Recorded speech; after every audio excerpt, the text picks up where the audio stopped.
Agora são 11h26. A ONG Observatório Sírio dos Direitos Humanos divulgou um balanço indicando que mais de 162 mil pessoas morreram na Síria, inclusive aí 54 mil civis desde o início do conflito em março de 2011. Só rapidamente, esse Observatório Sírio dos Direitos Humanos é na verdade uma entidade interessante. É uma pessoa, um sírio que na verdade foi preso na Síria e acabou mudando depois para Londres, foi morar lá e começou esse Observatório Sírio de Direitos Humanos, e ele, com fontes dele lá na Síria e tal, faz essa apuração. Então, na verdade, não dá para saber se esses números são absolutamente exatos, assim, como é que eles estão. Mas o que é fato é que tá muita gente morrendo, sim, no conflito sírio. E para falar sobre esse assunto, tá na ponta da linha com a gente Bernardo Wall, professor de Relações Internacionais da FAAP. Eu começo pedindo, professor, a sua avaliação sobre a situação atual do conflito. Alguma esperança existe da gente conseguir resolver dessa situação, se pacificar um pouco mais por lá? Como é que o senhor lê a situação neste momento? Bom dia.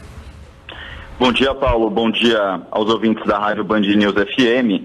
A minha avaliação sobre o conflito atual é a seguinte: nenhum dos lados que estão em confronto, nem o regime do presidente Bashar al-Assad, nem o Exército Livre Sírio e os apoiadores de cada um dos lados conseguiu garantir uma vitória decisiva.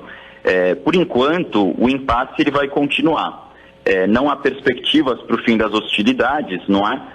No sentido de mudar uma balança de poder e levar a uma saída do impasse. Então é bastante provável que o conflito continue no curto prazo.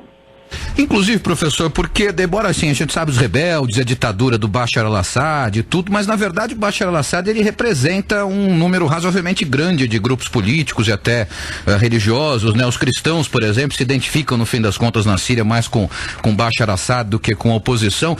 Pensando no longo prazo, uma solução, o que a gente poderia ter? Talvez uma partilha de poder, como se fez para acabar com a guerra civil no Líbano? O caso do Líbano ele é muito interessante para a gente comparar com a Síria, porque as divisões que existem no Líbano e que fraturaram o país durante muito tempo, elas também existem na Síria.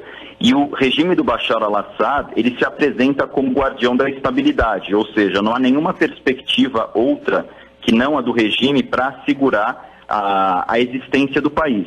Nesse sentido, os alauítas, os xiitas, os cristãos, os drusos e até os sunitas, os homens de negócios sunitas, eles temem essa fratura e acreditam, então, que a única solução para a manutenção do país é o regime do Bashar al-Assad.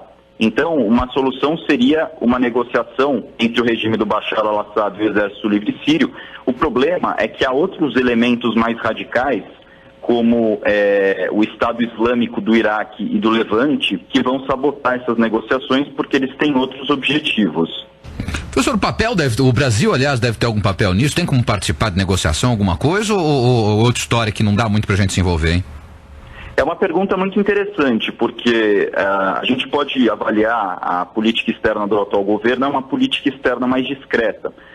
Por exemplo, houve a Conferência de Genebra II, onde tentou-se uma solução para o conflito da Síria, na qual o Brasil mandou o secretário-geral do Itamaraty, mandou o chanceler, então mostrou que o país ele não deu muita ênfase para essa questão.